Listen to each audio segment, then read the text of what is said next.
चलो बेटा लोग, आज जिस टॉपिक को हम लोग शुरू करने जा रहे हैं इनऑर्गेनिक केमिस्ट्री का ब्लॉक स्टडी में, सबसे पहले आज हम लोग बात करते हैं इस ब्लॉक पे। और इस ब्लॉक के अंदर दो ग्रुप आएगा, ग्रुप 1 एंड ग्रुप 2। सबसे पहले ग्रुप 1 की बात करते हैं, ग्रुप 1 अल्काली मेटल, इसकी बात करते हैं। राइट, अब देखो सबसे पहले आपके पास एनसीईआरटी का कुछ डेटा है। अब इस डेटा को फॉलो करो। अगर आप यहाँ पर देखोगे तो आपको ये डेटा याद नहीं करना बेटा, ट्रेंड फॉलो करना। फॉर एग्जांपल अगर बात की जाए ग्रुप 1 का आयनाइजेशन एनर्जी, तो देखो टॉप टू बॉटम आपका आयनाइजेशन एनर्जी डिक्रीज कर रहा है, डिक्रीज कर रहा है। अगर हाइड्रेशन एनर्जी की बात करेंगे तो देखो top to bottom hydration energy भी आपका डिक्रीज कर रहा है। अगर मेटेलिक रेडिया या आयनिक रेडिया की बात करते हैं तो दोनों ही टॉप टू बॉटम डिक्रीज कर रहा है। मेटेलिक रेडिया भी और आयनिक रेडिया भी टॉप टू बॉटम डिक्रीज कर रहा है। इसके बाद सॉरी इंक्रीज कर रहा है, my mistake. Melting point, boiling point देखो दोनों ही टॉप टू बॉटम आपको देखो ये डिक्रीज करता हुआ मिलेगा, ये भी डिक्रीज करता हुआ मिलेगा। यानी कि अगर आप कहेंगे कि ये टॉप टू बॉटम इंक्रीज कर रहा है, ये इंक्रीज कर रहा है बेटा, ये भी इंक्रीज कर रहा है, ये इंक्रीज कर रहा है, और ये सब डिक्रीज कर रहा है। डेंसिटी के मामले में गड़बड़ आपको देखने को मिलेगा। देखो पहले यहाँ से यहाँ बढ़ा बेटा, फिर डिक्रीज किया, गड़बड़ यहाँ पर है। गड़बड़ में एक्चुअली गड़बड़ ये कर रहा है सोडियम। अगर आप सोडियम को लिस्ट से हटा दो तो देखो आपको एक नॉर्मल सा ट्रेंड दिखेगा, लेफ्ट राइट इंक्रीज कर रहा है, लेफ्ट राइट इंक्रीज कर रहा है। तो आपसे पूछा जा सकता है कि बीच में सोडियम का गड़बड़ी क्यों हुआ, हम लोग आगे चलकर उस पर बातचीत करेंगे। अब ये देखो सबका एसआरपी दिया हुआ है, स्टैंडर्ड रिडक्शन पोटेंशियल, पढ़े होंगे, याद कीजिए, हम लोग इलेक्ट्रोकेमिस्ट्री चैप्टर में पढ़े थे। अगर आप यहाँ पर देखोगे तो स्टैंडर्ड रिडक्शन पोटेंशियल जो है सबसे कम, सबसे ज़्यादा लिथियम, लिथियम के बाद अगर आपको दिखेगा तो रुबिडियम है, देन सीरियम है, देन पोटेशियम है, और सबसे कम सोडियम में आता है। तो यहाँ पर ट्रेंड नॉर्मल नहीं है। फ्रेम कलर को याद रखो, क्रिम्सन रेड देता है sodium, then sorry lithium, sodium yellow देता है, violet potassium, red violet rubidium, और ब्लू कलर सीरियम देगा आपको। और अगर इलेक्ट्रोनेगेटिविटी की बात करें तो देखो टॉप टू बॉटम डिक्रीज कर रहा है, पहले 1 से 0.9, फिर 0.8, अगेन 0.8, फिर 0.7 एंड अगेन 0.7। इस वक्त बेटा जो स्क्रीन पे आपको चार्ट दिख रहा है, इस चार्ट को डेटा याद नहीं करना, पर ट्रेंड आप याद रखो, ट्रेंड से आपको क्वेश्चन मिलेगा। ठीक है, आइए अब एक एक करके बात करते हैं। सबसे पहले एटॉमिक साइज पे बात करते हैं। एटॉमिक साइज की अगर बात करते हैं तो एटॉमिक साइज में ये देखो कंपैरेटिव स्टडी करते हैं, ग्रुप 1 एंड ग्रुप 2। वैसे अगर आप सिर्फ ग्रुप 1 की बात करोगे तो टॉप टू देखो आपका इंक्रीज कर रहा है डेटा, यहाँ पर भी टॉप टू बॉटम अगर इंक्रीज कर रहा है। लेकिन अगर दोनों ग्रुप को मिक्स कर दिया जाए और क्वेश्चन पूछा जाए बेटा, तब तो फिर आपका एक रैंडम ऑर्डर तैयार होगा, जिसको याद करने का एक लॉजिक देखो यहाँ पर आपको बताते हैं। बेरिलियम से उसके बाद लिथियम, लिथियम आपको मैग्नीशियम दिखेगा, देखो वैल्यू को मिलाते जाओ, मैग के बाद आपका सोडियम, सोडियम से बड़ा फिर आपके पास कैल्शियम है, और कैल्शियम से लेकर के बेरियम तक देखो ये होगा इंक्रीज कर रहा, फिर पोटेशियम, इस तरीके से आपको मिलता है ना। देखो यहाँ पर तो आपके पास जो ट्रेंड है बेटा, वो ट्रेंड आपको कुछ इस तरीके से देखने को मिलेगा। नीचे देखो बेरिलियम से बड़ा लिथियम है, लिथियम से बड़ा सोडियम मैग्नीशियम है, फिर सोडियम, फिर कैल्शियम, स्ट्रोंटियम, बेरियम, देखो तीनों एक साथ मिलेगा आपको। उसके बाद सोडियम, पोटेशियम, रुबिडियम, ये तीनों एक साथ मिलेगा। इन्हें एक बार फिर से बता रहे बेटा आप लोगों को करना क्या, ये देखो इस ट्रेंड को याद रखना, ऐसे जाएगा, ऐसे जाएगा, ऐसे जाएगा, ऐसे जाएगा, तीन इच्छा बेटा आप ऐसे ले लेना, ऐसे ले लेना। अगर थोड़ा सा प्रैक्टिस कर लो तो आपको दोनों ग्रुप का कंपैरेटिव स्टडी मिल जाएगा। और अगर ये तो मेटेलिक रेडिया की बात की बेटा, और अगर आपके क्वेश्चन पे आयनिक रेडिया का बात हो जाए, this is not metallic, ionic radii, अगर आयनिक रेडिया की बात करते हैं तो आयनिक रेडिया में बेटा ट्रेंड जो है और भी ज्यादा रैंडम है। वैसे अगर आप टॉप टू बॉटम देखो, अभी भी आपका नॉर्थ ट्रेंड फॉलो कर रहा है, इंक्रीज कर रहा है बेटा, इंक्रीज कर रहा है, टॉप टू बॉटम दोनों ही मामले में इंक्रीज कर रहा है। लेकिन अगर दोनों ग्रुप को मिक्स कर दिया जाए तब तो फिर बहुत रैंडम ऑर्डर है, आप देखो यहाँ पर। और यहाँ पर एक चीज और देखो, दोनों को मिक्स करने के बाद ऑर्डर कुछ ऐसा मिल रहा है, और यहाँ पर आपके पास कुछ ऐसा भी चीज आएगा बेटा जो कंसेप्चुअली आप इसको यूज नहीं कर पाओगे, ये पूरी डेटा बेस्ड है। फॉर एग्जाम्पल मान लो अगर आपसे एक लॉजिकली बात करते हैं, इन दोनों को पकड़ो, इन दोनों को, मैग्नीशियम 2+, देखो मैग्नीशियम 2+ में कितना इलेक्ट्रॉन होगा बेटा 10 इलेक्ट्रॉन होगा। 10 इलेक्ट्रॉन का मतलब उसके पास कितना ऑर्बिट्स होंगे, 2 ऑर्बिट, 2 and 8। और अगर Li+ बात करें तो बेटा Li के 2 इलेक्ट्रॉन होने का मतलब कितना ऑर्बिट होगा, एक ही ऑर्बिट होगा, यहाँ पर 2 ऑर्बिट होगा। तो लॉजिकली हम लोग जानते बेटा एक ऑर्बिट का साइज जो होता है वो छोटा होता है, 2 ऑर्बिट का साइज बड़ा होता है। लेकिन अगर आप देखोगे इसके पास 2 ऑर्बिट, मैग्नीशियम के पास, लिथियम के पास एक ऑर्बिट है, ऑर्बिट का साइज आपको मिल रहा है। तो ये एक्सपेरिमेंटल वैल्यू है। ऐसी ट्रेंड आपको और भी जगह पर देखने को मिलेगा। तो इसको याद रखने के लिए कोड दे दिए बेटा। यहाँ देखो, बेकार मोबाइल सिर्फ बात करता बिना से, बेकार मोबाइल लिए काना सिर्फ बात करता रुबीना से। थोड़ा सा प्रैक्टिस कीजिए बेटा, मेमोरी बेस्ड प्रॉब्लम है यहाँ पे, कोई कंसेप्चुअल पार्ट आपका काम नहीं आएगा। याद कीजिए इस ट्रेंड को। अब याद करो डेंसिटी में हम लोग बातचीत किए थे कि हमारा जो ट्रेंड था बीच में गड़बड़ हो रहा था। गड़बड़ होने के लिए जिम्मेदार कौन था? गड़बड़ होने के लिए जिम्मेदार हमारे पास सोडियम और पोटेशियम का पेयर था। तो यहाँ पर अगर आपसे पूछा जाए कि सोडियम का ज्यादा है और पोटेशियम का कम क्यों है, तो इसका रीजन ये है कि पोटेशियम के पास 3d ऑर्बिटल है और थर्ड ऑर्बिट में मैक्सिमम इलेक्ट्रॉन कितना होल्ड किया जा सकता है? 18 इलेक्ट्रॉन। लेकिन जबकि उसमें 8 इलेक्ट्रॉन होता है। पोटेशियम का अगर बात करेंगे बेटा तो क्या होगा? 2 8 8 1। तो ये थर्ड ऑर्बिट में देखो सिर्फ 8 इलेक्ट्रॉन है। नतीजा ये हुआ कि 8 इलेक्ट्रॉन होने की वजह से वो जगह खाली रह गया। खाली जगह का मतलब वॉल्यूम बढ़ गया। वॉल्यूम बढ़ने का दूसरा मतलब होगा डेंसिटी घट गया। तो डेंसिटी कैसे घटा बेटा? तो ये देखो, लिथियम के बाद सोडियम आना चाहिए था और पोटेशियम आ गया। पोटेशियम का डेंसिटी घट गया, कंपेरेटिवली सोडियम का ज्यादा है। उसके बाद रुबीडियम, उसके बाद सीजियम। तो ये आपका ट्रेंड है बेटा और ये वाला इसका एक्सप्लेनेशन है, ध्यान में रखना इसको। चलिए बात करते हैं अपने नेक्स्ट टॉपिक पे, काफी इंपॉर्टेंट है। ये देखा गया बेटा, एल्कली मेटल्स जो होता है वो लिक्विड अमोनिया में बहुत इजीली डिसॉल्व कर जाता है, सॉल्युबल पाया गया है। सॉल्युबल होने का जो सबसे बड़ा रीजन है बेटा वो है इसका लो आयनाइजेशन पोटेंशियल। एल्कली मेटल का आयनाइजेशन पोटेंशियल कम होता है, इसलिए बहुत आसानी से वो लिक्विड अमोनिया में डिसॉल्व कर जाता है। और ये भी याद रखना, लिक्विड अमोनिया में डिसॉल्व करने के बाद वो जो सोल्यूशन होता है वो ब्लू कलर का सोल्यूशन बनता है। और ये ब्लू कलर का सोल्यूशन फॉर्म होने का रीजन है बेटा वो है अमोनिएटेड इलेक्ट्रॉन। ये अम्यूनेटेड इलेक्ट्रॉन क्या? चलो यहाँ देखते समझते हैं। ये देखो, ये इसका रिएक्शन का पैटर्न। अगर आप देखोगे तो मेटल, ये जो एम है बेटा, ये मेटल, और ये मेटल कोई भी हो सकता है। लिथियम हो सकता है, सोडियम हो सकता है, पोटेशियम हो सकता है, रुबीडियम हो सकता है, सो ऑन। और ये जब x plus Y mole of ammonia के साथ रिएक्ट कर रहा है तो रिएक्शन पे देखो आपको क्या देखने को मिल रहा है कि x मोल अमोनिया मेटल के साथ जाकर कॉम्प्लेक्स बनाता है और y मोल अमोनिया इलेक्ट्रॉन के साथ कंबाइन कर जाता है। ये आप इस इलेक्ट्रॉन को कहोगे अम्यूनेटेड इलेक्ट्रॉन। और ये अम्यूनेटेड इलेक्ट्रॉन जो है रिस्पॉन्सिबल होगा ब्लू कलर ऑफ सॉल्यूशन। इसको ध्यान में रखना है। अब ये देखो यहाँ पर किस तरीके का कॉम्प्लेक्स का फॉर्मेशन होता है। जैसे लिथियम में देखो, यहाँ देखो लिथियम के साथ जब लिक्विड अमोनिया दिया गया तो लिथियम के साथ 1 2 3 4 5 6 अमोनिया बेटा इधर कॉम्प्लेक्स बनाया। और इधर देखो कुछ अमोनिया जो है वो इलेक्ट्रॉन के साथ होता है। तो ये जो इलेक्ट्रॉन के साथ होंगे यही आपका कैसा इलेक्ट्रॉन कहलाएगा? यही इलेक्ट्रॉन आपका अम्यूनेटेड इलेक्ट्रॉन कहलाएगा। And this electron is responsible for blue colour. जैसे कि एक और रिएक्शन देखो यहाँ पर सोडियम के साथ, यहाँ पर देखो सोडियम के साथ लिक्विड अमोनिया दे दिया, Na+ और इलेक्ट्रॉन बना प्लस अमोनिया के साथ जाकर कॉम्प्लेक्स बना रहा है और ये इलेक्ट्रॉन अमोनिया के साथ कॉम्प्लेक्स बना रहा है। फाइन। अब आइए कुछ और प्रॉपर्टीज पे बात करते हैं। ये इंट्रोडक्शन हो गया बेटा, अब इसका प्रॉपर्टीज पे ध्यान दो। तो आपसे कहा गया ब्लू कलर के लिए जिम्मेदार कौन है? Ammoniated electron.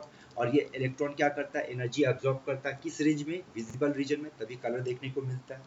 फर्दर याद रखना कि अगर लो कंसंट्रेशन, किसका कंसंट्रेशन? अमोनिया का बेटा, अगर अमोनिया का कंसंट्रेशन 3 मोलारिटी से कम हुआ, उसमें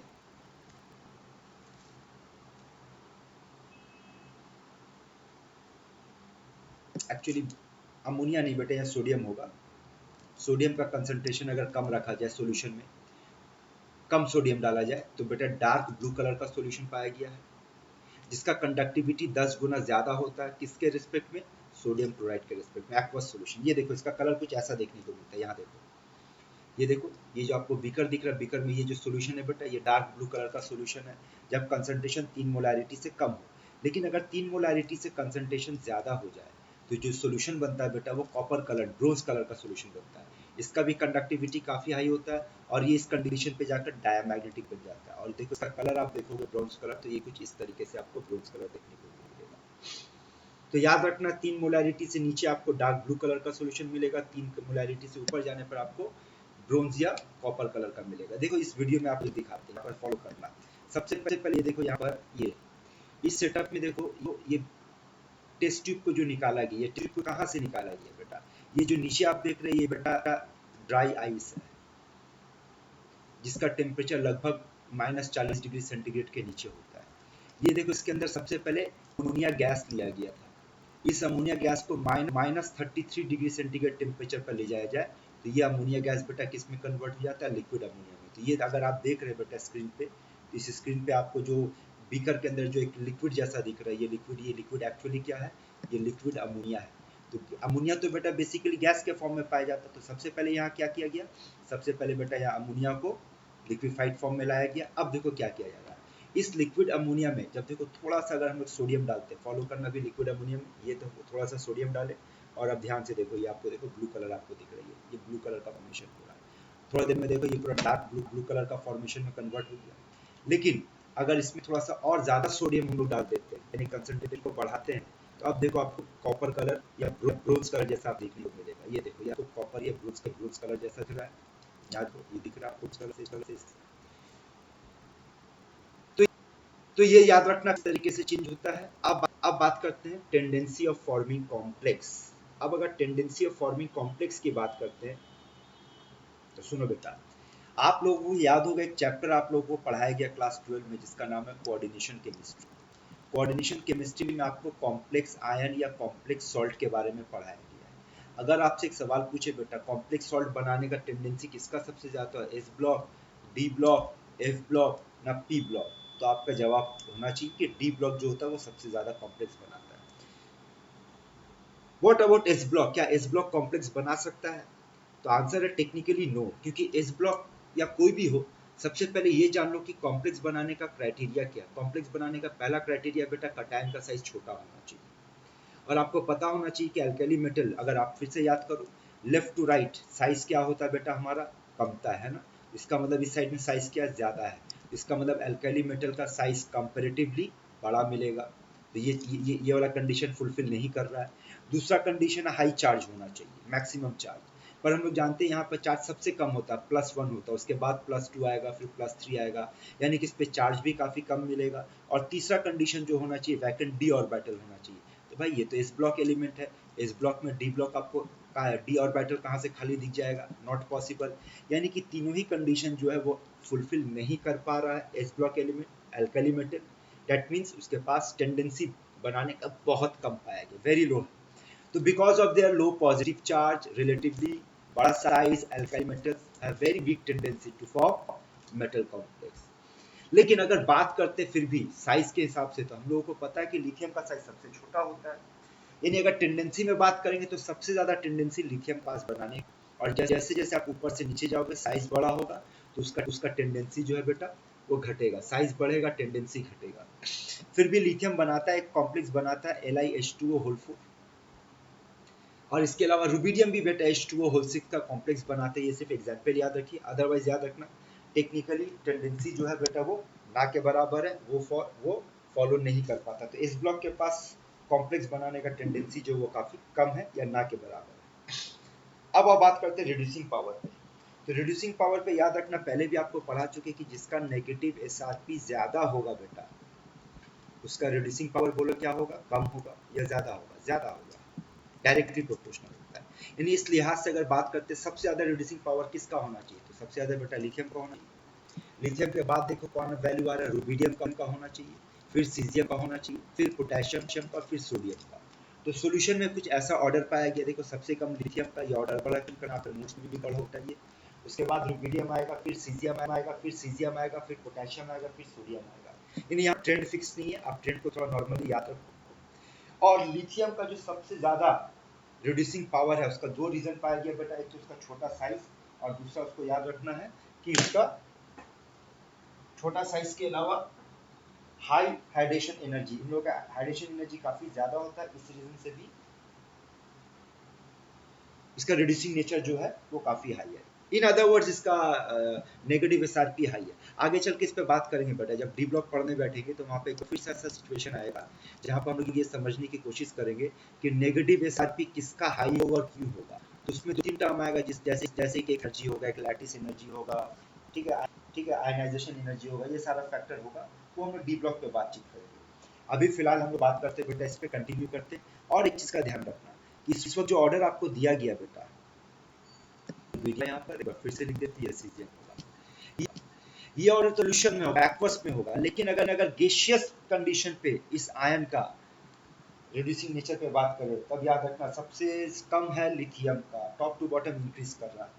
यहाँ पर देखो एक्वस सॉल्यूशन में जो ऑर्डर था लिथियम सबसे ज्यादा रिड्यूसिंग नेचर शो कर रहा है। अगर गैसियस स्टेट में पाया जाएगा बेटा तो याद रखना लिथियम का सबसे कम होगा और सीजियम का सबसे ज्यादा होगा। तो ये रिड्यूसिंग नेचर पे बातचीत की है। अब सुनो, यहाँ तक जो कुछ भी बातचीत की बेटा हम लोग वो सब क्या था, वो सब सिंपल हमारा प्रॉपर्टीज था, एस ब्लॉक का ग्रुप वन का एलिमेंट का प्रॉपर्टीज था। फाइन। अब हम लोग बात करने जा रहे हैं कि एस ब्लॉक एलिमेंट का केमिकल प्रॉपर्टीज क्या होगा, यानी वो लोग केमिकली कैसे बिहेव करेगा। बेसिकली केमिकल प्रॉपर्टीज में हम लोग ये जानने की कोशिश करते हैं कि जो भी एलिमेंट है उसका बिहेवियर ऑक्सीजन के साथ कैसा होगा, हाइड्रोजन के साथ कैसा होगा, हैलोजन के साथ कैसा होगा, वाटर के साथ कैसा होगा। मोर और लेस मानकर चलो बेटा कि आप जितना भी ब्लॉक स्टडी पढ़ने बैठोगे, S block, P block, D block, F block, हर ब्लॉक में आपको ऐसी एक ट्रेंड पढ़ने को मिलेगा, ऑक्सीजन, हाइड्रोजन, हैलोजन और वाटर के साथ। बीच में इक्का दुक्का आगे पीछे होगा, बट मोर और लेस ये पैटर्न याद रखना, इसी पैटर्न पे सब कुछ आपसे पूछा जाएगा। फाइन। तो चलो बात करते हैं एक एक करके। सबसे पहले ऑक्सीजन के साथ, तो एल्कली मेटल ऑक्सीजन के साथ कैसे रिएक्ट करता है, अगर ये बात करते तो ये देखो एल्कलीन मेटल बेटा काफी रिएक्टिव होता है। अभी पहले भी बात कर चुके कि इन लोगों का नेगेटिव एसआरपी काफी हाई होता है, और याद रखना जिसका नेगेटिव एसआरपी हाई होता है उसका रिड्यूसिंग पावर भी हाई होगा और उसका केमिकल रिएक्टिविटी भी हाई होगा। केमिकल रिएक्टिविटी हाई होता है, काफी हाई होता है।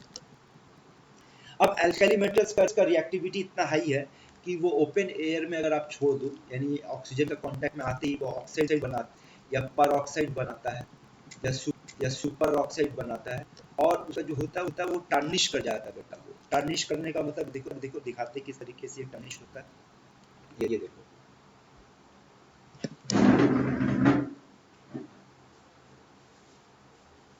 अगर आपको दिख रहा है यहाँ पर तो देखो इस वक्त आपके सामने जो पिक्चर दिख रहा है बेटा ये पोटेशियम का है। देखो ये पोटेशियम का है।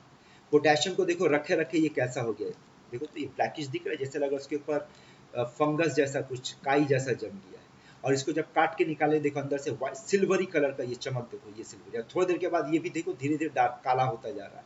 ये काला होने की हम लोग कहेंगे टार्निश हो रहा है बेटा। तो एल्कली मेटल को अगर ओपन एयर में छोड़ दो, ऑक्सीजन के कॉन्टैक्ट में छोड़ दो तो वो टार्निश करने लगता है।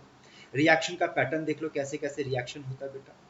लिथियम के साथ ऑक्सीजन देने पर सिर्फ लिथियम ऑक्साइड बनता है, जबकि सोडियम के साथ देने पर पहले सोडियम ऑक्साइड बनता है, अल्टीमेट प्रोडक्ट सोडियम पेरोक्साइड बनता है। पोटेशियम के साथ देने पर पहले पोटेशियम ऑक्साइड, बाद में पोटेशियम पेरोक्साइड और अल्टीमेट प्रोडक्ट सुपर ऑक्साइड बनता है। और रुबीडियम जो है बेटा वो भी सुपर ऑक्साइड देता है। सीजियम भी सुपर ऑक्साइड देता है।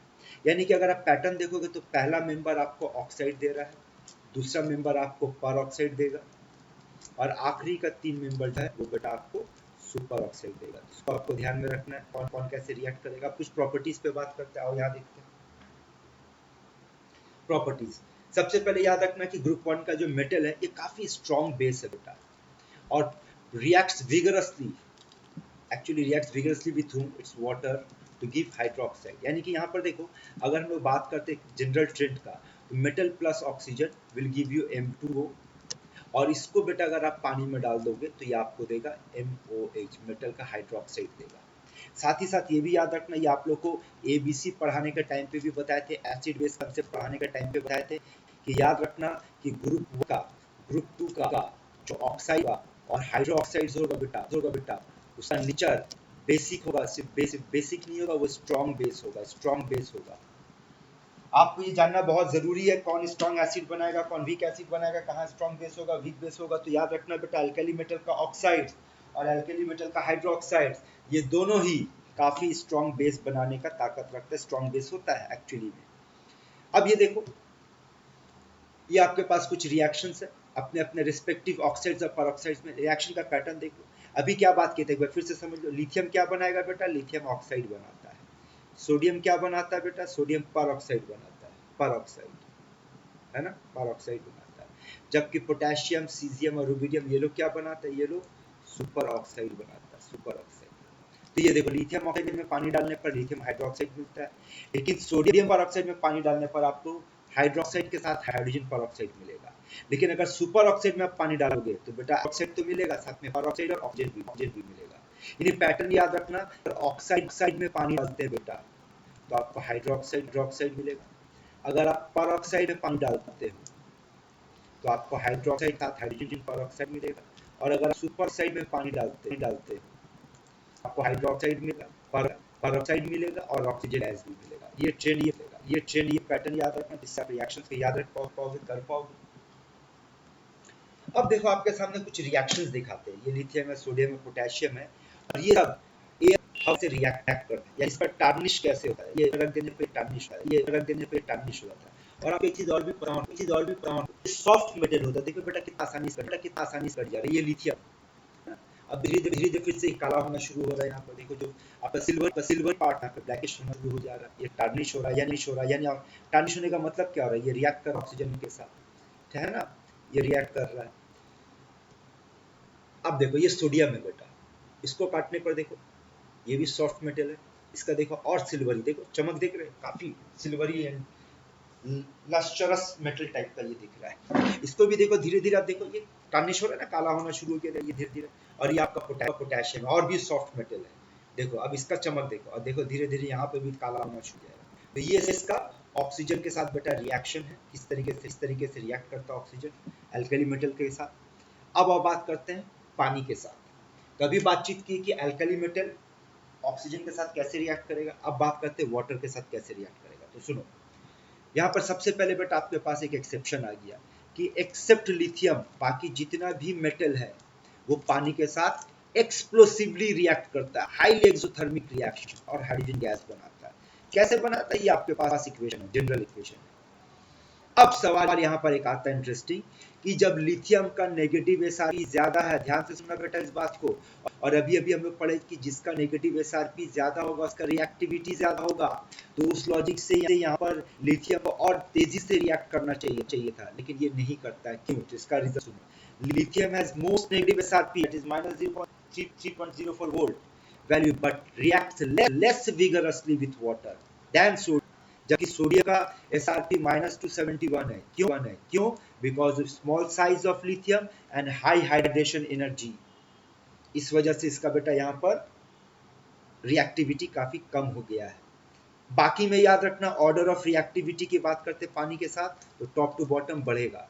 यानी कि लिथियम का रिएक्टिविटी सबसे कम, उससे ज्यादा सोडियम का, फिर पोटेशियम का, फिर रुबिडियम का, और फिर सीजियम का। और बेटा आप अंदाजा नहीं लगा सकते हो कि सोडियम, पोटेशियम, रुबिडियम, सीजियम में पानी डाल दिया जाए, यानी पानी के साथ रिएक्ट करवाया जाए, तो कितना विगरस रिएक्शन होता है। जैसे जैसे आगे बढ़ोगे, सीजियम जाओगे, तो बेटा अभी तक तो एक्सपेरिमेंटली सीजियम का कोई भी रिएक्शन पानी के साथ नहीं किया गया because of high reactive nature. और देखते कुछ इंटरेस्टिंग आप यहाँ पर, ये देखो लिथियम के साथ पानी, लिथियम हाइड्रोक्साइड और हाइड्रोजन गैस बनेगा। और ये देखो लिथियम को डाल दिया गया पानी में, देखो इसका रिएक्शन, देखो ये रिएक्शन हो रहा है इसका। और ये जो आपको धुआं जैसा दिख रहा है बेटा, ये धुआं एक्चुअली कुछ नहीं है, ये धुआं हाइड्रोजन गैस का लिबरेशन है, यही पर चल रहा है, ठीक है। अब देखो यहाँ पर हम लोग डालते हैं सोडियम। सोडियम को देखो, सोडियम को यहाँ पर देखो, अब ये देखो सोडियम, तो सोडियम का रिएक्शन बेटा पानी के साथ और ज्यादा विगरस पाया गया है। अगर हम लोग देखते हैं यहाँ पर, तो ये देखो रिएक्शन, सोडियम को डाला गया, देखो कितना विगरस। ध्यान रखना, कंपेयर टू लिथियम ये सोडियम का रिएक्शन है बेटा। और ये जो फ्यूम्स आपको दिख रही है, हाइड्रोजन गैस का फ्यूम है, देखो फाइनली इट कैचेस फायर, आग लग गया। ये देखो, ये बेटा सोडियम के साथ वाटर का रिएक्शन। अब चलो बात करते हैं पोटेशियम का। तो कंपेयर अगर आप करोगे लिथियम के रिस्पेक्ट में सोडियम, अब सोडियम के रिस्पेक्ट में पोटेशियम, तो पोटेशियम का रिएक्शन सिंपल वही सारा के सेम पैटर्न, हाइड्रोक्साइड देगा अपना अपना रिस्पेक्टिव और हाइड्रोजन गैस देगा। ये ध्यान से देखो, ये पहले ही आप पकड़ लिया है ना। तो यानी सोडियम को सोडियम के मुकाबले में देखो इसका रिएक्टिविटी काफी व्यस्त है। अब रुबिडियम को देखो पानी में डालने पे क्या हो सकता है। तो इमेजिन करो कि पोटेशियम का ये हालत है, तो रुबिडियम है, देखो रुबिडियम वो देखिए और सीजियम की अगर बात करें बेटा, तो सीजियम का रिएक्शन पानी में देखो कितना खतरनाक है, ये देखो है ना। और आखिरी वाला रिएक्शन जो बेटा प्रैक्टिकली पॉसिबल ही नहीं किया गया है, लेकिन सोचो अगर ऐसा होता, ये जस्ट एक इमेजिनेशन है, रियलिटी मत पकड़ना कि अगर ऐसा होता बेटा, तो कुछ इस हद तक का आपको एक्सप्लोजन दिख सकता था अगर उसको पानी में डालते। ये है विगरनेस ऑफ या reactivity of alkali metals, alkali metals पानी के साथ। चलिए आगे बात करते हैं।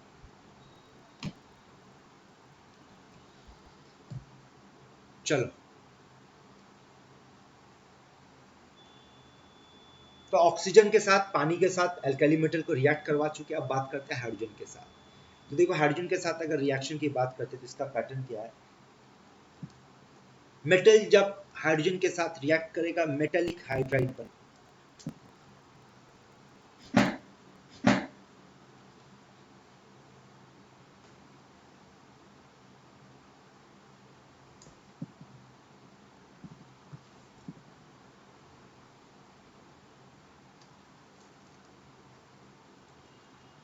ये काट देना बेटा, ये गलत है। मेटल हाइड्रोजन के साथ रिएक्ट करेगा, मेटेलिक हाइड्राइड बनाएगा।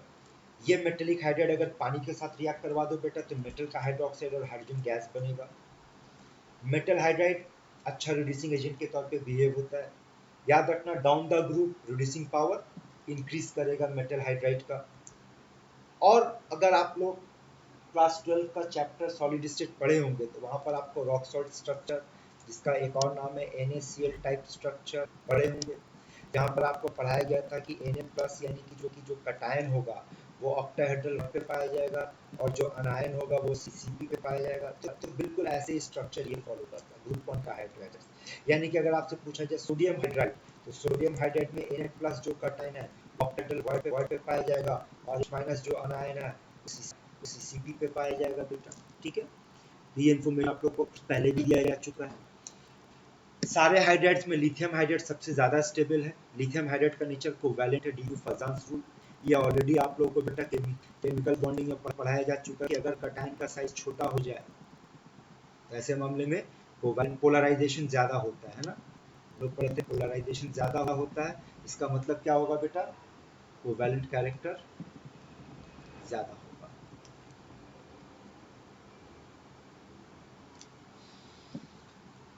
अब ये भी कुछ चीज आप लोगों को केमिकल बॉन्डिंग चैप्टर में पढ़ाए थे, दोबारा सुन लो बेटा। सॉल्युबिलिटी उसका ज्यादा होगा जिसका हाइड्रेशन एनर्जी ज्यादा होगा, और सॉल्युबिलिटी उसका ज्यादा होगा जिसका लैटिस एनर्जी कम होगा। यानी किसी को सॉल्युबल होने के लिए हाइड्रेशन एनर्जी का वैल्यू ज्यादा और लैटिस एनर्जी का वैल्यू कम होना चाहिए। बहुत आसानी से याद रख सकते हो। देखो, hydration energy H for high, lattice energy L for low. तो ये लो रखना, ये हाई रखना। अब देखते हैं हाइड्रेशन एनर्जी के बारे में। ये भी पहले पढ़ाया जा चुका बेटा आप लोग कि hydration energy is directly proportional to charge by size. यानी कि अगर आपके पास क्वेश्चन होगा Li+, Na+, K+, यहाँ देखो तो चार्ज कांस्टेंट है तो साइज पे बात करेंगे। जिसका साइज छोटा होगा उसका हाइड्रेशन एनर्जी ज्यादा होगा। और अगर मान लो आपके पास क्वेश्चन है Na+, Mg2+, Al3+, इस मामले में क्या करना है बेटा आपको। इस मामले में आप देखो आपका चार्ज वेरी कर रहा है, तो जिसका चार्ज ज्यादा होगा उसका हाइड्रेशन एनर्जी ज्यादा होगा। और लैटिस एनर्जी से रिलेटेड आपको ये पढ़ाया गया था directly proportional to Z minus inversely proportional to R। माने एग्जांपल देखो, अगर आपसे कहा जाए NaCl, अगर आपसे कहा जाए MgCl2, अगर आपसे कहा जाए बेटा AlCl3, इसमें लैटिस एनर्जी किसका ज्यादा होगा। तो इसको सॉल्व करने का तरीका होगा प्लस माइनस, एक +2 -2 +3 -3। तो जितना पॉजिटिव और नेगेटिव रहेगा इस एनर्जी रहेगा, इसका मतलब ये ऑर्डर फॉलो होगा। और अगर मान लो क्वेश्चन ऐसा दे दिया जाए, आपके पास MgO है और आपके पास MgS है। अब देखो इसका +2 +2 -2 +2 -2, उन्हें दोनों का चार्ज Z+Z- कांस्टेंट है तो R का रूल फॉलो करेंगे। अब यहाँ R क्या है बेटा, R का मतलब होता है इंटर आयनिक डिस्टेंस, दो आयन के बीच में डिस्टेंस, इंटर आयनिक डिस्टेंस। तो अब सोचो तो मैग्नीशियम का साइज छोटा है, सल्फर का साइज बड़ा है, तो इसका मतलब इंटर आयनिक डिस्टेंस किसका ज्यादा होगा, इसका इंटर यानी इसका R का वैल्यू ज्यादा होगा। R का वैल्यू ज्यादा होगा इसका मतलब इसका लैटिस एनर्जी कम होगा। तो ये कुछ एग्जांपल्स आपको दिखा दिए बेटा किस तरीके से हाइड्रेशन एनर्जी निकालते हैं, लैटिस एनर्जी निकालते हैं, उसके बेसिस पे सॉल्युबिलिटी को डिफाइन करते हैं। फाइन। अब आओ ये क्यों पढ़े, इसका जरूरत बेटा आपको यहाँ पढ़ने वाला है, मेटल हैलाइड्स। तो फिर से देखो हम लोग क्या क्या पढ़ चुके हैं। हम लोग ये पढ़ चुके कि मेटल के साथ ऑक्सीजन का रिएक्शन, हाइड्रोजन का रिएक्शन और पानी का रिएक्शन। अब बात करते हैं हम लोग मेटल के साथ हैलोजन का रिएक्शन यानी मेटेलिक हैलाइड के बारे में। मेटेलिक हैलाइड का बनाना कैसे है। अरे आप आपके पास तो काफ़ी सारा देखो यहाँ पर। अगर आप देखोगे लिथियम का ये सारा 4 हैलाइड, ये प्रिंटिंग मिस्टेक है बेटा, ये NaF होगा, ये NaCl होगा, ये NaBr होगा और ये Na होगा। अब इसका मतलब देखो, तो अगर आप एक चीज़ फॉलो करोगे तो इसका जितना भी हैलाइड्स है ऑल आर सॉलिड फॉर्म और सब का सब वाइट पाउडर जैसा है। ये देखो कुछ और आपके पास है, पोटेशियम का सारा है, रुबिडियम का सारा, all are white solid powder के फॉर्म में है। तो ये हैलाइड्स है। बनता कैसे? मेटल के साथ हैलोजन डालने पर, मेटल ऑक्साइड के साथ HX डालने पर, मेटल हाइड्रोक्साइड के साथ HX डालने पर, मेटल कार्बोनेट के साथ HX डालने पर। और ये वाला बेटा इंपॉर्टेंट है, इसका एक पैटर्न याद रखना। वो ये कि अगर मेटल जैसे कि Na2CO3 और HX जैसे कि HCl, तो यहाँ पर बेटा आपका प्रोडक्ट होगा NaCl, CO2 और H2O। इस प्रोसेस में एवोल्यूशन ऑफ CO2 को क्या कहते हैं हम लोग बेटा? इसको हम लोग कहते हैं इसको एफरवेसेंस। और आपके पास एक रूल बनता है, वो ये बनता है कि अगर कार्बोनेट के साथ एसिड डालोगे बेटा तो सॉल्ट मिलेगा, ये सॉल्ट मिला, कार्बन डाइऑक्साइड मिलेगा और वाटर मिलेगा। इसको ध्यान में रखना है। अब कुछ इन्फॉर्मेशन से बेटा आप लोगों के लिए, ऑल हैलाइड्स आर कलरलेस। तो सबका सब बिल्कुल देखे थे, व्हाइट कलर का था, हाई मेल्टिंग क्रिस्टलाइन सॉलिड, तो सबका सब सॉलिड था, having high negative enthalpies of formation. तो high negative enthalpy of formation का मतलब हो रहा है बेटा, अगर ये बहुत हाई है नेगेटिव, इसका मतलब इसका स्टेबिलिटी काफी ज्यादा, that means they are highly stable. Stability order, fluorine का जो फ्लोराइड जो होगा वो सबसे ज्यादा होगा कंपेयर टू आयोडीन। अब यहाँ देखो लिथियम फ्लोराइड, ये एक बेटा एकदम दिमाग में बैठा लो, lithium fluoride is insoluble in water due to high lattice energy. एक बार फिर से याद करो, हाइड्रेशन एनर्जी हाई होना चाहिए, लैटिस एनर्जी लो होना चाहिए, तो सॉल्युबिलिटी होगा। यहाँ लैटिस एनर्जी काफी हाई पाया गया है, इसलिए इसका सॉल्युबिलिटी नहीं होता है। ठीक है, अगला देखो CSI, ये भी पानी में इंसॉल्युबल पाया गया और इसका इंसॉल्युबल पाया जाने का कारण है लो हाइड्रेशन एनर्जी। फिर से याद आते हैं बट हाइड्रेशन एनर्जी क्या चाहिए? हाई होना चाहिए, हाइड्रेशन एनर्जी कम है। तो ये दो हैलाइड्स जो है, सीजियम का आयोडाइड और लिथियम का फ्लोराइड, ये दोनों ही पानी में बेटा इंसॉल्युबल है। याद रखो, रीजन भी दे दिया गया है।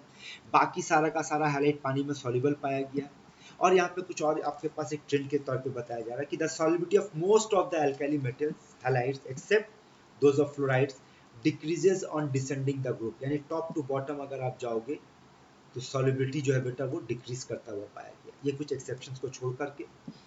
और सेम बात रिपीट हो रहा है, due to small size and high electronegativity lithium halide except lithium fluoride covalent nature पाया गया। कोवैलेंट नेचर होने की वजह से पानी में इनसॉल्युबल लेकिन अदर सॉल्वेंट में सॉल्युबल पाया गया, जैसे कि लिथियम क्लोराइड पिरिडीन में सॉल्युबल पाया गया है, जबकि NaCl आयनिक नेचर होने की वजह से ऑर्गेनिक सॉल्वेंट में इनसॉल्युबल पाया गया। तो लिथियम फ्लोराइड के पास कोवैलेंट नेचर हाई है बेटा और NaCl के पास आयनिक नेचर हाई है। ये सारा का सारा बेटा कंसेप्चुअल पार्ट आप लोगों को ऑलरेडी पढ़ाया जा चुका है, केमिकल बॉन्डिंग में जाकर ध्यान से देखना एक बार। और आखिरी में आपके पास वही कि लिथियम का जो हाइड्रेशन एनर्जी काफी हाई होता है बेटा, इस वजह से lithium halides except lithium fluoride जो है वो स्पैरेंटली सॉल्युबल पाया गया, पानी में उसका सॉल्युबिलिटी कम होता है। ये था हैलाइड्स के बारे में। कुछ और ट्रेंड देख लो बेटा, अगर अल्कली मेटल सेम हुआ जैसे कि sodium fluoride, sodium chloride, sodium bromide, sodium iodide, सारे में अल्कली मेटल सेम है, हैलोजन चेंज हो रहा है, ऐसे मामले में मेल्टिंग पॉइंट आपसे कहा गया ये ऑर्डर फॉलो करेगा, डिक्रीज करेगा। और अगर हैलाइड आयन सेम हो गया बेटा, जैसे कि मान लो सोडियम क्लोराइड, पोटेशियम क्लोराइड, तो ऐसे मामले में melting point of lithium halides are lower, क्योंकि लिथियम के पास कोवैलेंट नेचर है बेटा than those of corresponding sodium halides and thereafter they decreases as we move down. तो लिथियम को छोड़ करके टॉप टू बॉटम अगर आप जाओगे तो डिक्रीज करेगा। तो थोड़ा सा बेटा ध्यान से इसको पढ़ो, ट्रेन का प्रैक्टिस करो, डायरेक्ट ऑर्डर पूछ सकता है, सारा रूल्स आपको दे दिया गया है। और लिथियम क्लोराइड का जो मेल्टिंग पॉइंट है वो सबसे कम है, उसका सिंपल सा रीजन यही बेटा अभी भी बताया, लिथियम क्लोराइड जो है लिथियम सॉल्ट बेटा, लिथियम का साइज छोटा होगा। लिथियम का साइज छोटा होने का मतलब क्या होगा, पोलराइजेशन ज्यादा होगा बेटा। पोलराइजेशन ज्यादा होगा इसका मतलब कोवैलेंट नेचर ज्यादा होगा। तो हैलाइड्स का बात हो गया, हाइड्राइड का बात हो गया, ऑक्साइड, सुपर ऑक्साइड, परऑक्साइड का बात हो गया, वाटर से कैसे रिएक्ट करेगा। अब कुछ डायरेक्ट प्रॉपर्टी, ये देखो ये सारे का हाइड्रोक्साइड्स, लिथियम, सोडियम, पोटेशियम, ये भी व्हाइट पाउडरी फॉर्म है, कलरलेस है बेटा। प्रॉपर्टीज याद रखना, बेसिक स्ट्रेंथ है, हाईली बेसिक इन नेचर होता है, पहले भी बता चुके हैं। हाइड्रोक्साइड्स का बेसिक स्ट्रेंथ इंक्रीज करेगा टॉप टू बॉटम, यानी सीजियम हाइड्रोक्साइड सबसे ज्यादा बेसिक नेचर शो करेगा। और यहाँ पर आपके पास एक इन्फॉर्मेशन है कि hydroxides of alkali metals behaves as strong base due to their low ionisation energy which decreases down the group. How? ये देखो यहाँ पर मेटल और ऑक्सीजन, यहाँ डायरेक्ट समझो बेटा, और यहाँ मेटल, सवाल है कौन सा बॉन्ड टूटेगा बेटा। अगर ये बॉन्ड टूटेगा तो इसका नेचर बेसिक हो जाएगा, क्योंकि तब M प्लस और OH माइनस के फॉर्मेट में मिलेगा। लेकिन सोचो कि अगर ये बॉन्ड टूट गया तब ये हो जाएगा MO माइनस और H प्लस। H प्लस का मतलब एसिडिक नेचर। तो कौन सा बॉन्ड टूटेगा, तो यहाँ पे बेटा आंसर ये है कि मेटल का इलेक्ट्रोपॉजिटिव कैरेक्टर हाई है, मतलब, और इसका इलेक्ट्रोनेगेटिव कैरेक्टर हाई है। तो यहाँ बॉन्ड सबसे ज्यादा पोलर आसानी से टूटेगा प्लस माइनस में। फॉर दिस रीजन आपको M प्लस मिलेगा, OH माइनस मिलेगा, इसका नेचर बेसिक होगा। टॉप टू बॉटम याद रखना, बेसिक नेचर बढ़ेगा, सीजियम हाइड्रोक्साइड सबसे ज्यादा बेसिक होगा। सॉल्युबिलिटी का ऑर्डर याद रखना, solubility order top to bottom increase कर रहा है। थर्मल स्टेबिलिटी की बात करेंगे तो हीट करने पर याद रखना सिर्फ लिथियम हाइड्रोक्साइड जो होता है टूटता है, बाकी सबका सब थर्मली स्टेबल है, ऑल आर स्टेबल। यानी कि NaOH को अगर आप हीट करोगे तो वो डिकम्पोज नहीं करेगा, लेकिन LiOH को करने पर डिकम्पोज करता है। मेटल कार्बोनेट्स, मेटल कार्बोनेट्स में देखो ये भी सारा व्हाइट पाउडर क्रिस्टल के फॉर्म में पाया जा रहा है आपके पास। और basic character top to bottom increase कर रहा है। यहाँ सिर्फ ऑर्डर याद रखो, ionic character top to bottom increase कर रहा है, melting point, boiling point top to bottom increase कर रहा है, solubility top to bottom increase कर रहा है। सिंपल से एक पैटर्न है बेटा, ध्यान में रखो। इसके बाद बात करते हैं stability order, top to bottom increase कर रहा है। लेकिन कार्बोनेट में एक और भी बहुत इंपॉर्टेंट चीज याद रखना, वो ये कि अभी जैसे बात की थी कि लिथियम हाइड्रोक्साइड हीट करने पर डिकम्पोज करता है, बाकी का हाइड्रोक्साइड नहीं करता है। उसी तरीके से याद रखना, लिथियम कार्बोनेट को हीट करने पर लिथियम ऑक्साइड और कार्बन डाइऑक्साइड मिलता है, बाकी कार्बोनेट Na2CO3, K2CO3, बाकी कोई भी ले लो डिकम्पोज नहीं करता। इंपॉर्टेंट है, इसको ध्यान में रखना।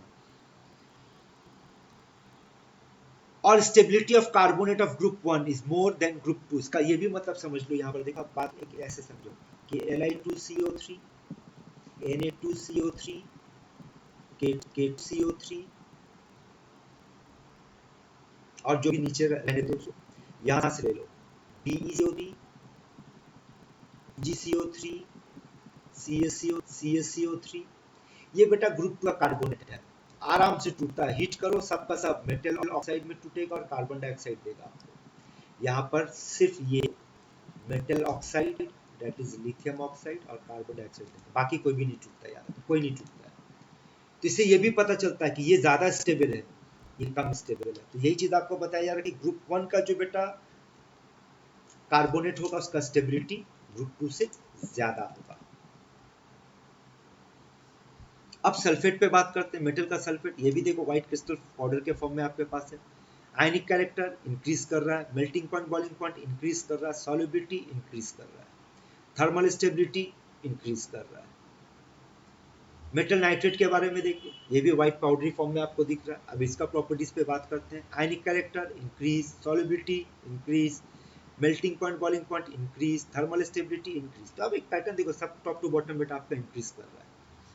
अब आओ कुछ एक्सेप्शंस पे फिर से बात किसका हो रहा था, ध्यान रखना। We are talking about nitrate, metal का नाइट्रेट। कौन कौन सा नाइट्रेट है हमारे पास, लिथियम नाइट्रेट है, सोडियम नाइट्रेट है, पोटेशियम नाइट्रेट है, रुबिडियम नाइट्रेट है।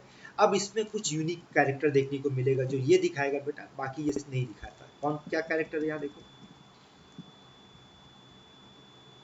ये देखो, only lithium nitrate gives Li2O, NO2 and O2 on heating, while rest of the nitrate gives nitrite and oxygen। यानी देखो LiMe ऑक्साइड दिया, नाइट्रोजन डाइऑक्साइड दिया, ऑक्सीजन दिया, बाकी क्या दिया, नाइट्रेट से नाइट्राइट ऑक्सीजन, नाइट्रेट से नाइट्राइट ऑक्सीजन। ध्यान रखना, इंपॉर्टेंट है, पूछेगा क्वेश्चन यहाँ से।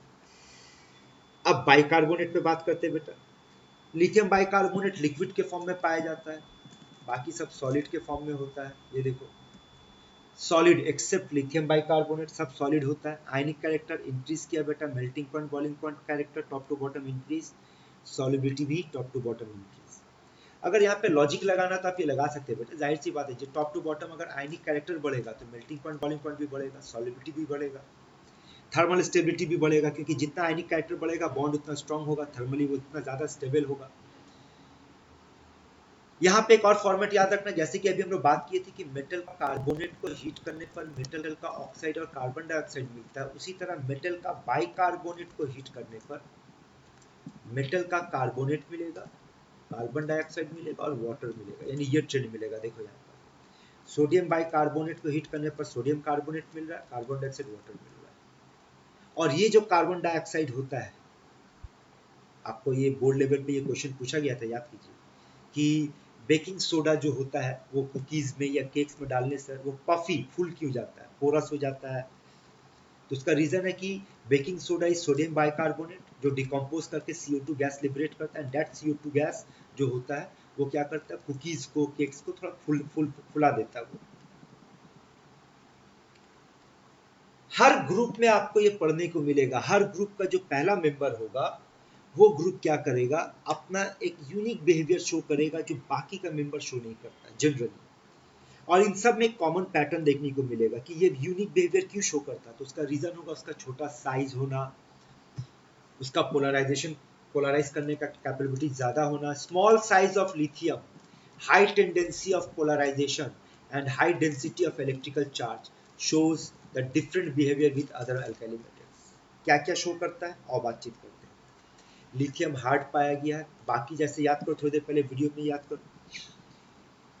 बहुत इजीली जैसे जैसे आप आगे बढ़ रहे थे मेटल बहुत सॉफ्ट होता चला जाता है, तो कंपेरेटिवली लिथियम हार्ड है, जिसके वजह से इसका मेल्टिंग पॉइंट बॉइलिंग पॉइंट जो है वो higher as compare to other metals. Lithium hydroxide weak base है, बाकी जबकि बहुत स्ट्रॉन्ग बेस के कैटेगरी में चले आ रहा है। लिथियम एक ही तरह का ऑक्साइड बनाता है, जबकि सोडियम सोडियम पर ऑक्साइड बना सकता है, सोडियम ऑक्साइड बना सकता है।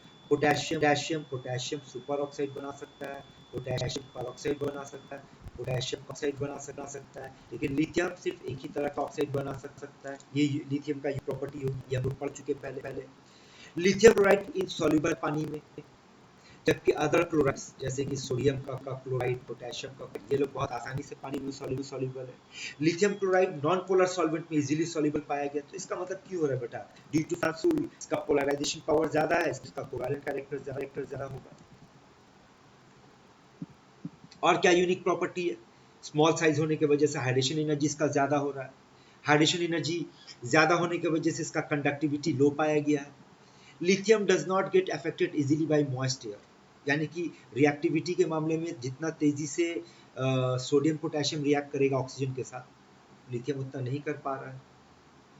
Lithium directly combines with N2, unique property जो बाकी कोई अल्कली मेटल शो नहीं करता है। लिथियम नाइट्राइड बनता है, Na3N नहीं बनता है, K3N नहीं बनता है, ये यूनिक प्रॉपर्टी जो सिर्फ लिथियम दिखाता है।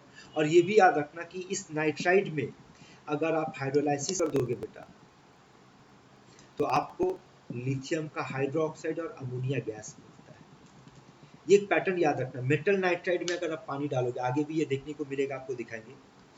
अब आओ आगे बात करते हैं। लिथियम का phosphate, lithium oxalate, lithium chloride, lithium fluoride, lithium sulphate and lithium carbonate are insoluble in water. Reason, जबकि बाकी सबका अल्कली मेटल यानी कि sodium phosphate, sodium oxalate, sodium chloride, potassium का ले लो, ये लोग पानी में सॉल्युबल पाया गया। सेम रीजन सेम एक्सप्लेनेशन आपको केमिकल बॉन्डिंग में भी पढ़ाया जा चुका है। लिथियम का साइज छोटा होगा, पोलराइजेशन पावर ज्यादा होगा, कोवैलेंट कैरेक्टर ज्यादा होगा, आयनिक कैरेक्टर कम होगा। अगेन सेम बात देखो, due to small size of this its ionisation potential, electronegativity, electron affinity काफी हाई पाएगा बाकी मेटल के रिस्पेक्ट में। रीजन क्या, छोटा साइज। तो ज्यादातर मेटल में बेटा आपको यही मिलेगा, ये लिथियम का छोटा साइज होने की वजह से उसका यूनिक कैरेक्टर मिलेगा, लिथियम का पोलराइजिंग नेचर यानी कोवैलेंट कैरेक्टर की वजह से मिलेगा। अगर देखो कोवैलेंट कैरेक्टर आ गया, लिथियम क्लोराइड का मेल्टिंग पॉइंट बॉइलिंग पॉइंट कम हो रहा बाकी के रिस्पेक्ट में। Lithium is least reactive but strongest reducing agent of all. Lithium chloride is deliquescent and crystallise as hydrate, hydrate form करता है, जबकि other alkali metal hydrate formation नहीं करता। इसका एक और भी रीजन है, लिथियम क्लोराइड का हाइड्रेशन एनर्जी ज्यादा है, इजीली हाइड्रेट फॉर्म कर देगा बेटा ये। अब यहाँ पर देखो, lithium unlike other alkali metals no ethidene ethynide reaction with ethyne. अब इसका क्या मतलब होगा? Ethynide on reaction with ethyne, ये समझो। अगर आपसे कहा जाए एसिटिलीन को सोडियम के साथ ट्रीट करो, तो देखो तो बेटा याद है ये रिएक्शन, सोडियम एसिटिलीट, ये कौन एसिटिलीन है? एसिटिलीन का मतलब इथाइन। तो सोडियम एसिटिलीट का एक और नाम क्या होगा? सोडियम इथिनाइड, ये वाला इथिनाइड। तो सोडियम पोटेशियम देने से बेटा ये रिएक्शन पाया गया, लिथियम देने पर नो रिएक्शन। यहाँ पर अगर आप एक्सपेक्ट करोगे कि Li फिर C ट्रिपल बॉन्ड Cli, ये कंपाउंड नहीं है। यही बात कहा जा रहा है, lithium unlike other alkali metal forms no ethynide, ये इथिनाइड फॉर्म नहीं करता, किसके साथ? इथाइन के साथ। तो ये भी एक यूनिक प्रॉपर्टी है जो लिथियम शो करता है, दूसरा नहीं शो करता। एक और याद करो, लिथियम नाइट्रेट क्या, लिथियम अगर हम हीट करेंगे तो लिथियम ऑक्साइड बनेगा, नाइट्रोजन डाइऑक्साइड बनेगा और गैस बनेगा। जब आर्बिटल में अगर हीट करेंगे तो मेटल ट्राइड बनेगा और ऑक्सीजन गैस बनेगा, ये भी एक यूनिक प्रॉपर्टी जो सिर्फ लिथियम कर पा रहा है। और क्या आपके पास में ये रिएक्शन देखो बेटा, lithium fluoride and lithium oxide are comparatively less soluble in water. जाहिर सी बात है, फिर से वही बात है बेटा, साइज छोटा है लिथियम प्लस का, पोलराइजेशन ज्यादा होगा, सॉल्युबिलिटी कम हो जाएगा। आफ्टर दिस एनोमलस बिहेवियर, अब एक और टर्म पे बात करते हैं बेटा, डायगोनल रिलेशनशिप। लिथियम का प्रॉपर्टी जो है बेटा वो मैग्नीशियम के साथ काफी हद तक मैच करता हुआ पाया गया, और इसी टर्म को हम लोग डायगोनल रिलेशनशिप कहेंगे। लिथियम का प्रॉपर्टी मैग्नीशियम के साथ मैच कर रहा है।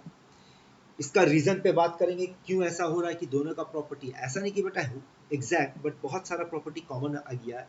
तो रीजन है बेटा, लगभग दोनों का इलेक्ट्रोनेगेटिविटी आसपास पाया गया है। एक और रीजन पाया गया कि एटॉमिक रेडियस में भी ज्यादा फर्क नहीं है दोनों के बीच में। जैसे कि देखो, लिथियम का एटॉमिक रेडियस 1.52 एंगस्ट्रॉम, मैग्नीशियम का 1.60। आयनिक रेडियस में भी देख लो ज्यादा का डिफरेंस नहीं है। एटॉमिक वॉल्यूम लिथियम का और मैग्नीशियम का भी करीब नजदीक पाया वैल्यू में पाया गया। तो ये कुछ सिमिलैरिटीज होने की वजह से उन लोगों में रिलेशन जो है वो कॉमन हो गया, डायगोनल रिलेशनशिप बनता है।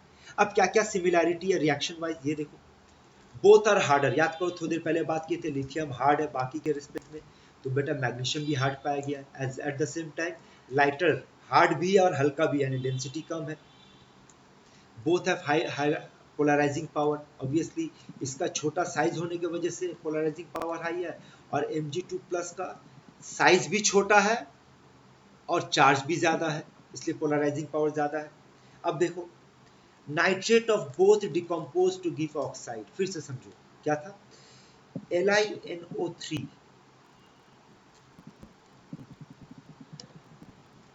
को हीट करने पर Li2O, NO2 और ऑक्सीजन गैस मिलता था। Nitrates of both decompose to give oxide, यानी अगर आप Mg होल्ड भी लोगे तो MgO ले, NO2 मिलेगा और O2 मिलेगा बेटा। Both react slowly with water. Oxides and hydroxides both are less soluble in water. Hydroxides of both decomposes, याद करो, लिथियम हाइड्रोक्साइड को हीट करने पर लिथियम का ऑक्साइड मिलेगा और वाटर मिलेगा। अदर नहीं करता बेटा, सोडियम हाइड्रोक्साइड नहीं दिखाता है ना। लेकिन मैग्नीशियम हाइड्रोक्साइड को अगर हीट करते हैं तो ये भी मैग्नीशियम का ऑक्साइड और वाटर देता है बेटा। तो ये भी सिमिलैरिटी होगी इन लोगों में। ये देखो रिएक्शन इसका। नेक्स्ट, दोनों का ही नाइट्राइट, अभी भी पढ़े थे, सोडियम नहीं बनाता पर लिथियम बनाता है, मैग्नीशियम भी बनाता है। और दोनों का ये भी सुन लो, दोनों में अगर हाइड्रोलाइसिस करोगे तो लिथियम हाइड्रोक्साइड और अमोनियम मिलेगा बेटा। यहाँ पे भी अगर आप हाइड्रोलाइसिस करोगे तो उसका हाइड्रोक्साइड, मैग्नीशियम हाइड्रोक्साइड और अमोनियम मिलेगा। दोनों का ही कार्बोनेट, बाइकार्बोनेट जो वो सॉलिड में लिक्विड में होता है, दोनों के ही कार्बोनेट को हीट करने पर, याद रखना, फिर से समझ लो बात को, लिथियम कार्बोनेट को हीट करोगे तो ये टूटेगा, लिथियम ऑक्साइड में टूटेगा, कार्बन डाइऑक्साइड में टूटेगा। लेकिन सोडियम का कार्बोनेट नहीं चुनता है, तो इसके साथ इसका सिमिलरिटी है। लेकिन ये दूसरे ग्रुप का मेंबर मैग्नीशियम कार्बोनेट के साथ मैच कर जा रहा है कि वो अपना ऑक्साइड और कार्बन डाइऑक्साइड दे रहा है। तो यही डायगोनल रिलेशनशिप का कई सारा एग्जाम्पल है जो दिखा रहा है देयर फ्यू सिमिलैरिटीज, और अच्छा खासा सिमिलैरिटीज बोल सकते हो। लाइक एक और सिमिलैरिटीज है, chloride of both are soluble in organic solvent. Chloride of both are deliquescent, यानी दोनों ही क्रिस्टलाइज कर सकता है। LaCl.2H2O, वहाँ 2 वाटर ऑफ क्रिस्टलाइजेशन है बेटा, यहाँ 8H2O, ये भी क्रिस्टलाइज कर पा रहा है। तो अभी तक जो पढ़ाई की है वो क्या था बेटा? अभी तक जो पढ़ाई की है वो था हमारा सिंपल सा एक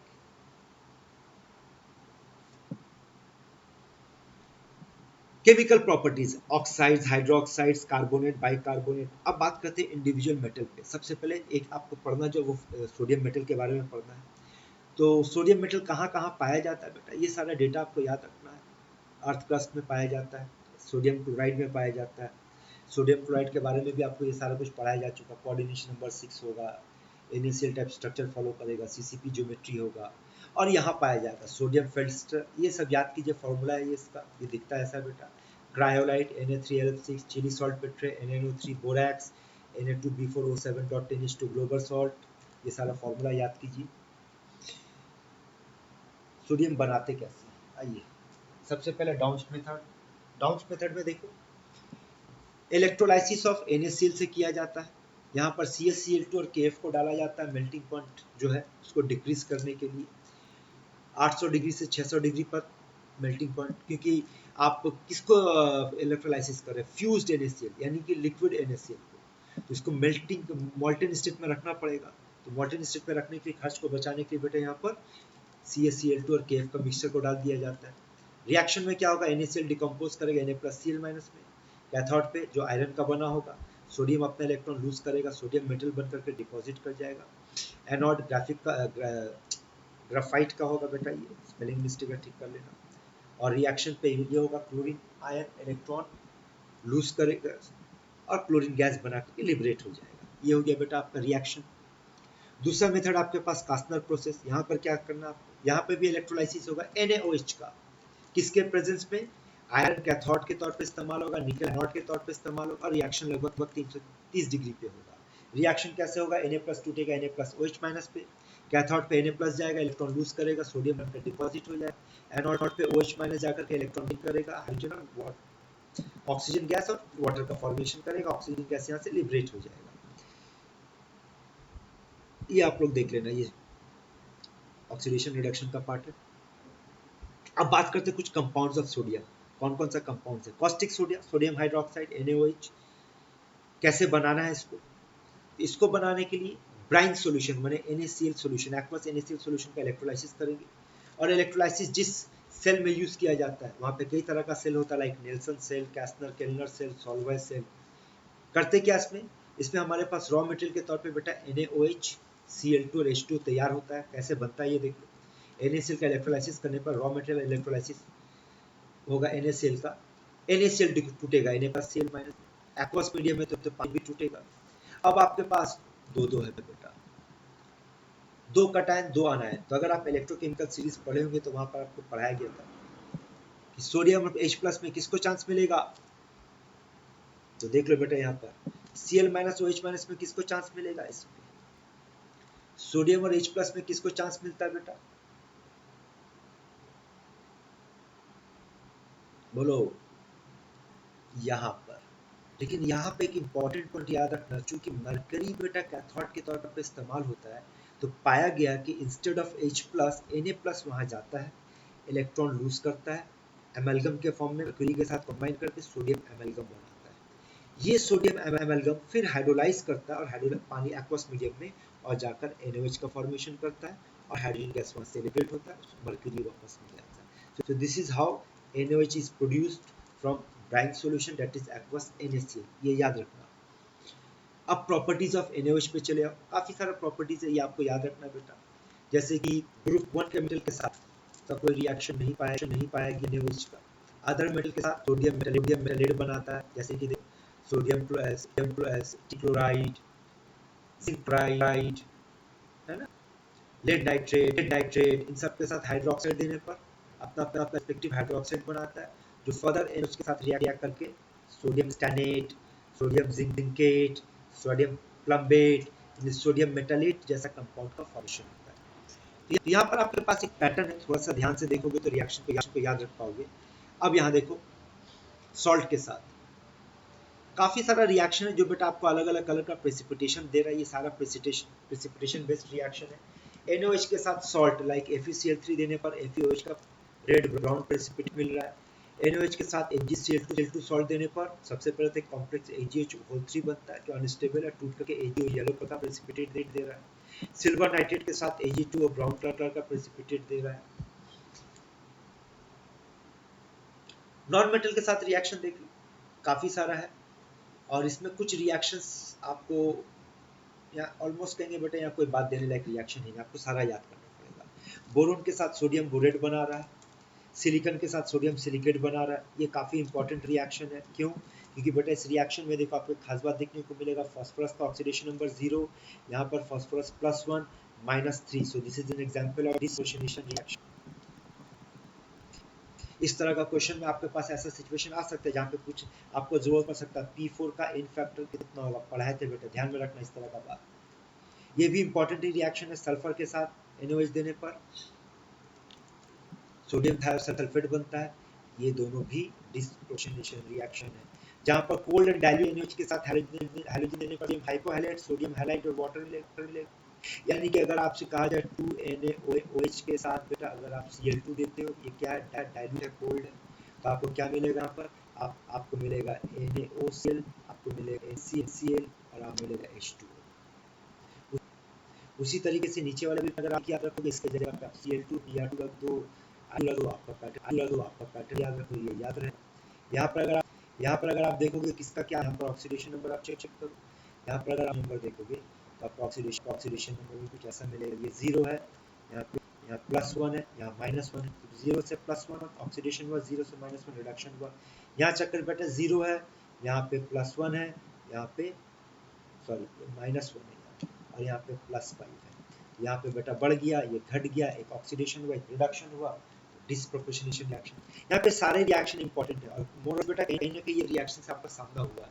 सोडियम क्लोराइड के बारे में ज्यादा कुछ नहीं बोलेंगे, ये सब इन्फॉर्मेटिव है, ये आप खुद से पढ़िएगा बेटा क्या होता है नहीं होता है।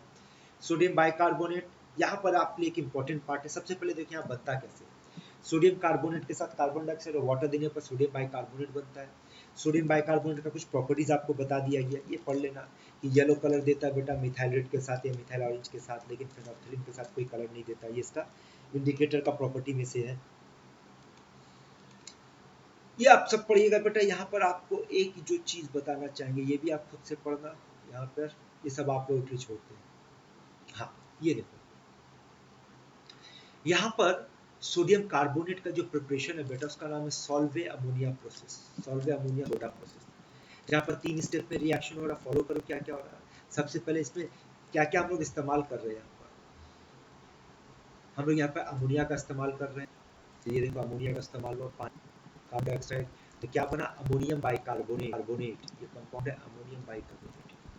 अब ये जो बेटा अमोनियम बाइकार्बोनेट है फर्दर स्टेप में NaCl के साथ रिएक्ट करवाया गया, तो ये बना दिया सोडियम कार्बोनेट। और ये सोडियम कार्बोनेट को जब 100 को हीट किया गया, याद करिए थोड़ी देर पढ़े थे कि बाइकार्बोनेट को हीट करेंगे तो कार्बोनेट मिलेगा, वाटर मिलेगा, कार्बन डाइऑक्साइड मिलेगा। वही रिएक्शन फॉलो हुआ, सोडियम कार्बोनेट का फॉर्मेशन हुआ। ठीक है, ये सॉल्वे अमोनिया सोडा प्रोसेस का ये 3 स्टेप था बेटा। अब यहां पर देखो एक क्वेश्चन मिलेगा आपको कंसेप्चुअल, इसी मेथड से आप K2CO3 नहीं बना सकते जिस प्रोसेस से आप यहाँ पे गए NH3। सोचो ना, यहाँ पर एक अगर लॉजिक की बात करते हैं कि यहाँ पर जो बना, इसके जगह पर अगर हम लोग मान लो KCl इस्तेमाल करते तो ये क्या बन जाता है KHCO3, और यहाँ पर अगर हम लोग KHCO3 इस्तेमाल करते तो यहाँ क्या बनता है K2CO। ये मेथड, तो ऐसा क्वेश्चन आपको मिलेगा, NHCO3 is precipitated owing to its low solubility product, यानी यहाँ समझ लेना बात को, ये जो प्रोडक्ट है ना बेटा यहाँ पर ये प्रेसिपिटेट कर जाता है। सो NaHCO3 जो है ये बहुत जल्दी प्रेसिपिटेट कर जाता है। इसका रीजन है बेटा इसका Ksp का वैल्यू कम है। अगर आप आयनिक इक्विलिब्रियम चैप्टर पढ़े होंगे तो याद रखना है जिसका Ksp का वैल्यू कम होता है उसका सॉल्युबिलिटी कम होता है, मतलब जल्दी प्रेसिपिटेट कर जाता है। तो ये पाया गया बेटा कि NaHCO3 प्रेसिपिटेट करता है, लेकिन KHCO3 प्रेसिपिटेट नहीं करता है, ये नहीं करता प्रेसिपिटेट। नहीं करने से क्या होता है, फर्क देखो यहाँ पर, since KHCO3 can not be precipitated due to its high solubility product, मतलब KSP का वैल्यू ज्यादा है, so it can not be prepared by this method and also can not be use in the preparation of K2CO3। क्योंकि जब वो precipitate नहीं करता बेटा, तो इस प्रोसेस में क्या दिक्कत होता है सुन लो, इसको सेपरेट करना मुश्किल हो जाता है। लेकिन अगर ये प्रेसिपिटेट कर जाए तो ये अलग हो जाएगा और ये आसानी से अलग हो जाएगा।